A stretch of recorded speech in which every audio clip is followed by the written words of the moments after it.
السلام علیکم۔ لسی کے حیرت انگیز فوائد۔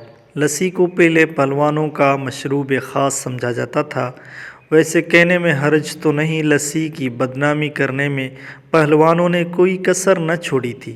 پہلے تو لسی کے لیے بڑے بڑے لمبے گلاس منتخب کیے گئے، کیونکہ آج بھی چھوٹے گلاسوں میں لسی پینے کا تصور نہیں۔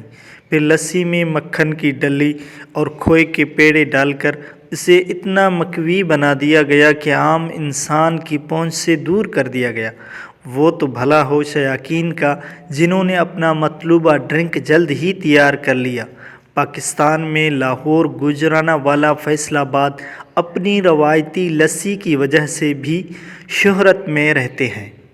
کچھ چیزیں پورا سال روزمرہ کی روٹین میں ایسے شامل رہتے ہیں کہ ہم انہیں زندگی کا بس ایک جز سمجھ کر چلتے رہتے ہیں۔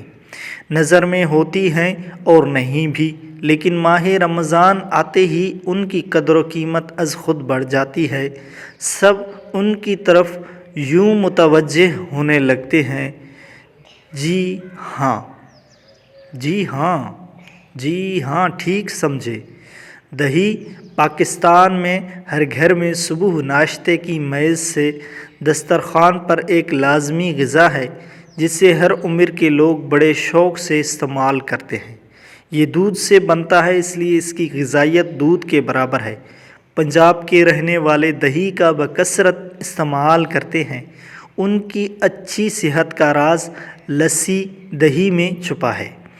دہی لایا تو بازار سے جاتا ہے، لیکن پھر بھی خواتین کی اکثریت اسے گھر پر تیار کرنا جانتی ہے۔ نیم گرم دودھ میں کھٹی دہی، جسے جھاگ کہا جاتا ہے، ملا کر رات بھر رکھ دیا جاتا ہے۔ 1 لیٹر دودھ میں 2 چمچے جھاگ، جو صبح تک دودھ کی بجائے دہی کو ٹھوس حالت میں آ جاتا ہے۔ اس کے اوپر ملائی بھی آ جاتی ہے۔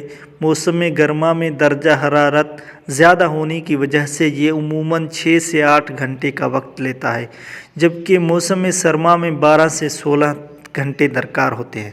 اس کا آغاز مصر سے ہوتا ہوا ایران، روس، عرب، بلقان اور متحدہ ہندوستان میں رواج پا گیا۔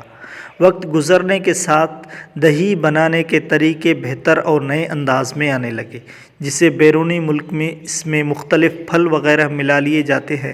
ساری دنیا میں اس کا بول بالا کہ یہ بکثرت استعمال ہوتا ہے اور انسانی صحت کے لیے بے حد مفید ہے۔